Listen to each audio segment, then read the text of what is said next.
Suatu ketika dahulu kita semua pernah duduk dalam satu alam yang mana alam itu dinamakan alam ruh. Bila sebut alam ruh ni, semua di antara kita tak ada pun memori berkaitan dengan alam ruh. Maksudnya tak ada memori. Nak cerita dulu masa alam ruh buat apa, jadi tak ada memori, tak ada ingatan berkaitan dengan alam ruh. Semua kita duduk di alam ruh. Kemudian Allah Subhanahu Wa Taala mengarahkan malaikat untuk ambil ruh kita ini untuk ditiupkan ke dalam rahim ibu kita masing-masing yang telah ditentukan oleh Allah Subhanahu Wa Taala mengikut tahun, zaman, hari dan bila ruh itu akan ditiupkan. Dan kita tak boleh nak pilih nak duduk dekat rahim Permaisuri Agong ke, kita tak boleh nak pilih duduk dalam rahim Perdana Menteri ke dan sebagainya. Kita tak boleh pilih. Allah dah tetapkan itulah ibu dan ayah kita. Sampai bila tuan-tuan? Sampai akhirat, syurga dan neraka pun itulah ibu dan ayah kita. Kalau ibu ayah kita tu dia tak sekolah sekalipun, dia membesarkan kita, wajib untuk kita memberikan ketaatan 100% kepada ibu dan ayah kita. Tak boleh pilih tuan-tuan. Tak boleh pilih nanti nak, sebab ya Allah aku ahli syurga, boleh tak nak tukar mak dan ayah? Tak boleh. Permintaan itu tidak dibenarkan. Tidak dibenarkan oleh Allah Subhanahu Wa Taala. Mana ibu kita dan ayah kita itulah buat selama-lamanya. Kemudian kita berpindah ke dalam alam rahim. Alam rahim ni ada orang duduk 9 bulan 10 hari dan ada orang tak cukup bulan. Bila tak cukup bulan lahir, dia kena duduk dulu dekat hospital, duduk dulu dalam bekas kaca, dipancarkan cahaya dan sebagainya. Dan ada orang tak sempat pun nak masuk alam dunia. Dalam alam rahim Allah dah ambil nyawa dia. Dan kemudian kalau orang tu dapat lahir di atas muka bumi Allah, maka dia akan berpindah daripada alam rahim pindah ke alam dunia. Alam dunia ni kita ada memori. Maksudnya kita ingat. Kalau dulu kita sekolah tadika, kita ingat siapa kawan sekolah tadika kita.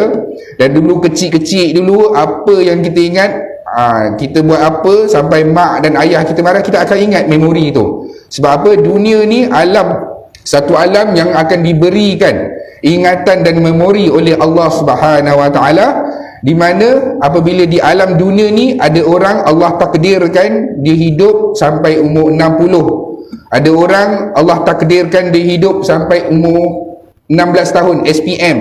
Habis SPM dapat 10A, dapat motor, boom, berlanggar. Allah takdirkan sampai situ je nyawa dia. Kemudian ada orang yang Allah takdirkan dia lahir menjadi kanak-kanak, lepas tu main gelosor tak macam mana, lintas jalan tak tengok kiri kanan, pun berlanggar. Allah takdirkan hayat dia sampai umur dia kanak-kanak sahaja. Dan di alam dunia inilah Allah memberikan repokat untuk kita. Repokat ni apa dia? Satu buku catatan, di mana buku catatan ini ditentukan pahala dan dosa.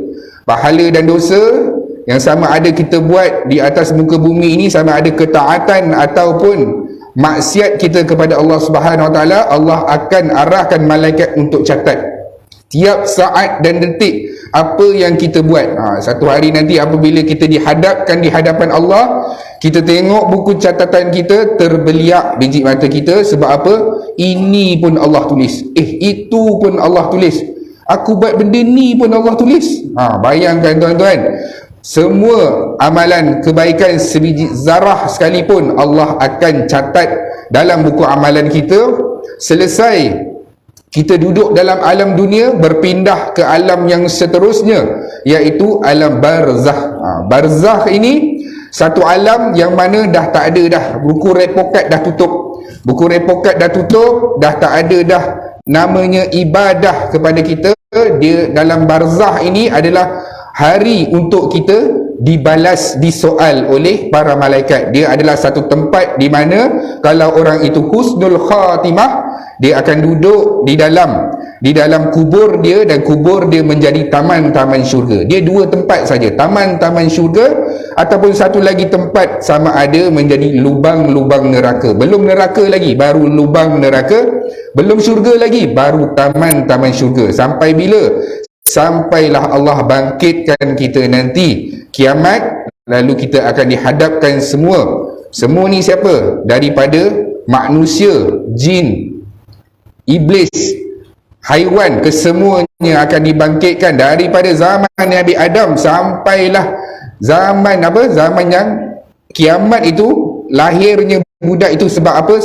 Sebab mak dia terkejut dengan kiamat, lahir dia sampai situ. Semua manusia, keseluruhan manusia dan keseluruhan binatang, malaikat dan juga iblis akan dihadapkan di hadapan mahsyar nanti.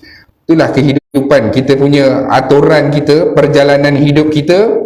Sekarang kita dah sampai dunia ni, inilah tempat yang kita nak tentukan sama ada tempat kita sama ada syurga ataupun neraka.